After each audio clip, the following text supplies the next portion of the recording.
കർത്താവായ യേശുക്രിസ്തുവിൻ്റെ നിസ്തുല്യ നാമത്തിൽ വീണ്ടും സ്നേഹവന്ദനം. പ്രിയമുള്ളവരെ, ഇന്ന് നമ്മൾ ധ്യാനിക്കുന്നത് മത്തായിയുടെ സുവിശേഷം 8-ാം അധ്യായം. അവിടെ കർത്താവ് ആദ്യത്തെ 3 അത്ഭുതങ്ങൾ രോഗസൗഖ്യം നൽകുന്നു. പിന്നീട് രോഗങ്ങളെ സൗഖ്യമാക്കുന്നു, ഭൂതങ്ങളെ പുറത്താക്കുന്നു. പിന്നീട് കാറ്റിനെയും കടലിനെയും ശാന്തമാക്കുന്നു. പിന്നെ ഭൂതഗ്രസ്തരായിരുന്ന അത്യുഗ്രന്മാരായിരുന്നവരെ വിടുവിക്കുന്നു. ആദ്യം നമ്മൾ കാണുന്നു, ഒരു കുഷ്ഠരോഗി യേശുവിനെ നമസ്കരിച്ചു. അവൻ വലിയൊരു ആത്മീയ സത്യമാണ് പറയുന്നത്. കർത്താവേ, നിനക്ക് മനസ്സുണ്ടെങ്കിൽ ഞാൻ ശുദ്ധനാകും. അത് ഏറ്റവും വലിയൊരു സത്യമാണ്. കർത്താവിന് മനസ്സുണ്ടെങ്കിലേ നമുക്ക് നല്ലൊരു ആത്മീയ ജീവിതം നയിക്കാൻ കഴിയുകയുള്ളൂ. ഇച്ഛിക്കുന്നവനാലല്ല, ഓടുന്നവനാലുമല്ല, കരുണ തോന്നുന്ന ദൈവത്താലത്രേ സാധിക്കുന്നത്. ഈ മനുഷ്യൻ വലിയ തിയോളജിയൊന്നും പഠിച്ചിട്ടൊന്നുമല്ല. അവൻ്റെ ജീവിത സാഹചര്യം അവനെ ആ വെളിപ്പാടിലേക്ക് നടത്തി. അതുകൊണ്ട് ദൈവം അവനെ തൊട്ടു. എനിക്ക് മനസ്സുണ്ട്, നീ ശുദ്ധനാകാ എന്ന് പറഞ്ഞു. കബർനഹൂമിലെത്തിയപ്പോൾ ഒരു ശതാധിപൻ, ആ മനുഷ്യൻ ഒരു സഹസ്രാധിപന് കീഴിൽ നിൽക്കുന്ന ആളാണ്. ഇദ്ദേഹത്തിൻ്റെ കീഴിൽ 100 പട്ടാളക്കാരുണ്ട്. അതുകൊണ്ട് അധികാരത്തിൻ്റെ കീഴടങ്ങുക, കീഴിലുള്ളവരെ ഭരിക്കുക. ഈ മർമ്മം ഇദ്ദേഹത്തിൻ്റെ ജോലിയിൽ നിന്ന് കിട്ടിയതാണ്. അതുകൊണ്ട് ഇയാൾക്ക് ക്രിസ്തുവിൻ്റെ അധികാരം, ഭൂതങ്ങളുടെ മേൽ, വാഴ്ചകളുടെ മേൽ, അധികാരങ്ങളുടെ മേൽ ഉള്ള കർത്താവിൻ്റെ കർത്തൃത്വം അറിയുന്നത് കൊണ്ട് മനുഷ്യൻ പറയുന്നു, കർത്താവേ, നീ എൻ്റെ വീട്ടിൽ വരുവാൻ ഞാൻ യോഗ്യനല്ല. നീ ഒരു വാക്ക് പറഞ്ഞാൽ മതി, സൗഖ്യം കിട്ടും. അതുകൊണ്ട് കർത്താവ് പറയുന്നത് എന്താണ്? കിഴക്ക് നിന്നും പടിഞ്ഞാറ് നിന്നും അനേകർ വന്ന് അബ്രഹാമിനോടും ഇസ്ഹാക്കിനോടും യാക്കോബിനോടും കൂടെ സ്വർഗരാജ്യത്തിൽ പന്തിക്കിരിക്കും. രാജ്യത്തിൻ്റെ പുത്രന്മാരെയോ അല്ലെങ്കിൽ അബ്രഹാമിൻ്റെ മക്കളെയോ അവിടെ നിന്നും കാണാൻ കഴിയുകയില്ല. കാരണം അവർ വിശ്വാസത്താലല്ല അന്വേഷിക്കുന്നത്, പ്രവൃത്തിയാലാണ് അന്വേഷിക്കുന്നത്. പിന്നീട് നമ്മൾ കാണുന്നത് പത്രോസിൻ്റെ വീട്ടിൽ വന്നു. അമ്മായിയമ്മ പനി പിടിച്ച് കിടക്കുന്നു. യേശു അവളെ തൊട്ടു. അവൾ എഴുന്നേറ്റ് ശുശ്രൂഷ ചെയ്തു.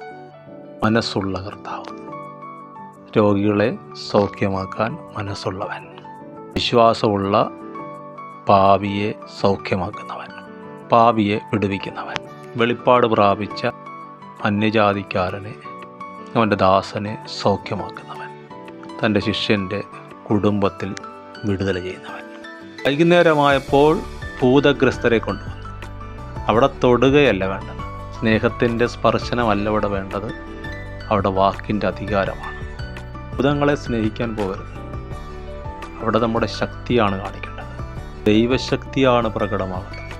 അത് വചനത്തിലാണ്. അതുകൊണ്ട് വാക്കുകൊണ്ട് ദുരാത്മാക്കളെ പുറത്താക്കി സകല ദീനക്കാർക്കും സൗഖ്യം വരുത്തി. അവിടെ ഏറ്റവും ദൈവസ്നേഹം കാണുന്നത് എന്താണ്?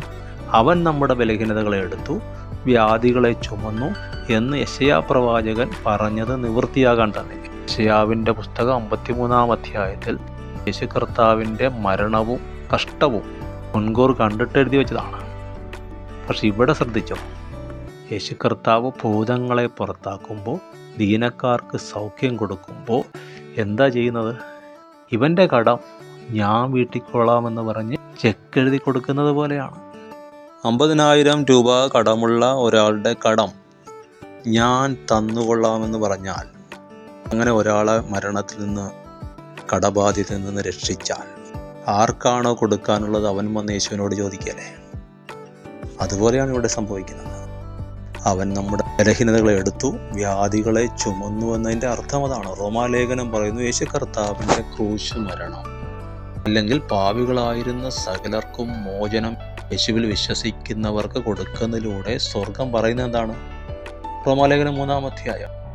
അവൻ തൻ്റെ രക്തം മൂലം പ്രായശ്ചിത്തമാകുവാൻ ദൈവം അവനെ പരസ്യമായി നിർത്തി. ദൈവം തൻ്റെ പൊറുമയിൽ മുൻകഴിഞ്ഞ പാപങ്ങളെ ശിക്ഷിക്കാതെ വിടുക നിമിത്തം തൻ്റെ നീതിയെ പ്രദർശിപ്പാൻ താൻ നീതിമാനും യേശുവിൽ വിശ്വസിക്കുന്നവനെ നീതീകരിക്കുന്നതിനും ആകേണ്ടതിന് ഇക്കാലത്ത് തൻ്റെ നീതിയെ പ്രദർശിപ്പിപ്പാൻ തന്നെ അങ്ങനെ ചെയ്തത്. കണ്ടോ, യേശു കർത്താവിൻ്റെ ക്രൂശ് മരണം ഞാൻ സൗഖ്യമാക്കുകയാണ്. ഈ ഭൂതഗ്രസ്തൻ പാപം ചെയ്തിട്ടായിരിക്കും ഭൂതം പിടിച്ചത്. രോഗിയായിരിക്കുന്നവൻ അവൻ്റെ പാപത്തിൻ്റെ ഫലമായിരിക്കും അനുഭവിക്കുന്നത്. പക്ഷേ ഞാൻ ഏറ്റെടുക്കുകയാണ്, സൗഖ്യം മേടിച്ച് വീട്ടിൽ പോകും. സ്നേഹത്തിൻ്റെ ആഴം കണ്ടോ? ഇന്ന് 2000 വർഷത്തിന് ഇപ്പുറത്ത് നിൽക്കുന്ന നമുക്കും നമ്മുടെ പാപങ്ങളുടെ പരിഹാരം യേശു കർത്താവ് ഏറ്റു. അവൻ ക്രൂശിൽ കഷ്ടം സഹിച്ചപ്പോൾ, പങ്കപ്പാട് അനുഭവിച്ചപ്പോൾ നമുക്ക് വിടുതലിന് വേണ്ടിയാണ് തന്നത്. അതിൻ്റെ പേരിൽ കരയുന്നതോ സങ്കടപ്പെടുന്നതോ നല്ലതാണ്. പക്ഷേ അതിനേക്കാളും സ്വർഗത്തെ സന്തോഷിപ്പിക്കുന്നത് ആ നേടിത്തന്ന സ്വാതന്ത്ര്യം അനുഭവിച്ച് ദൈവത്തെ സ്തുതിക്കുകയും ആരാധിക്കുകയും ദൈവകൽപ്പന അനുസരിച്ച് നടക്കുകയും അങ്ങനെ ദൈവഹൃദയത്തെ സന്തോഷിപ്പിക്കുകയും ചെയ്യുന്നതാണ്. പിന്നീട് 18 തൊട്ട് നമ്മൾ കാണുന്നത് ഒരു ശാസ്ത്രി വരുന്നു. അവിടെ പറയുന്ന ഭാഗ്യത്തിൽ ഒറ്റ ഉദ്ദേശമുള്ളൂ, തല കൊണ്ട് ജീവിക്കരുത്, ഹൃദയം കൊണ്ട് ജീവിക്കണം. അത് തെളിയിക്കാനാണ് യേശുവും ശിഷ്യന്മാരും വഞ്ചിയിൽ പോകുന്നു. വലിയ ഓളമുണ്ടാകുന്നു, പടക് തിരകളാൽ മുങ്ങുമാറാകുന്നു. യേശു കർത്താവ് കിടന്നുറങ്ങിയായിരുന്നു. ശിഷ്യന്മാർ അവനെ ഉണർത്തി. യേശു കർത്താവ് ശിഷ്യന്മാരോട് ചോദിക്കുകയാണ്, നിങ്ങൾ ഭീരുക്കളാകാൻ എന്ത് എന്ന് പറഞ്ഞ ശേഷം കാറ്റിനെയും കടലിനെയും ശാസിച്ചു. അപ്പോൾ ശിഷ്യന്മാർ പറയുകയാണ്, അവരതിശയിച്ച് പറയുകയാണ്, ഇവൻ എങ്ങനെയുള്ളവൻ, കാറ്റും കടലും കൂടെ ഇവനെ അനുസരിക്കുന്നല്ലോ. നമ്മുടെ ജീവിതത്തിൽ ചിലപ്പോൾ കാറ്റ് വരും, കടൽ വരും, കടബാധ്യത വരും, രോഗബന്ധനങ്ങൾ വരും, ചില അസ്വസ്ഥതകൾ വരും, ബുദ്ധിമുട്ടുകൾ വരും. നശിപ്പിക്കാനല്ല, മുങ്ങാനല്ല. കർത്താവ് പടകിൽ ഉറങ്ങിയ പോലെ കർത്താവ് സൈലൻ്റായിട്ട് നമ്മുടെ വീട്ടിലുണ്ട്. നിങ്ങൾ കാണാത്തൊരു കർത്താവിനെ കാണാനാണ്, ഇതുവരെ കാണാത്തൊരു കർത്താവ്. ഇവൻ എങ്ങനെയുള്ളവൻ, അവൻ എങ്ങനെയുള്ളവൻ അറിയാൻ വേണ്ടിയാണ് ചില പ്രശ്നങ്ങൾ. അത് നിങ്ങളെ മുക്കിക്കളയുകയില്ല, നിങ്ങളെ കരുത്തരാക്കും. ഈ വിശ്വാസ ജീവിതത്തിൻ്റെ, ഈ ഹൃദയം കൊണ്ടുള്ള അടുപ്പത്തിൻ്റെ, അവനോടുള്ള കൂട്ടായ്മയുടെ വെളിപ്പെടുന്ന അധികാരം പിന്നീട് കാണുകയാണ്. 2 ഭൂതഗ്രസ്തർ വരുന്നു, അത്യുഗ്രന്മാർ. അവർ കാരണം ആ വഴി ആർക്കും നടന്നുകൂടാഞ്ഞു. അവരെന്താ ചെയ്തെന്നറിയാം? യേശുവിനെ കണ്ടപ്പോൾ നിലവിളിച്ചു. അവർ യേശുവിനെ കണ്ടപ്പോൾ നിലവിളിച്ചു. ഇത്രയേ ഉള്ളു കാര്യം. പിന്നെ ആ നാട്ടുകാരെല്ലാം ഓടിക്കൂടി. ഈ വസ്തുതയെല്ലാം കേട്ട് ഭൂതഗ്രസ്തനെ വിടുവെച്ചു. പന്നികളെല്ലാം വെള്ളത്തിൽ മുങ്ങിച്ചത്തു എന്ന് കേട്ട് പട്ടണം മുഴുവനോടി വന്ന് യേശുവിനെതിരെ വന്നെന്നാണ് പറയുന്നത്. അവനെ കണ്ടപ്പോൾ അപേക്ഷിച്ചു. കണ്ടോ?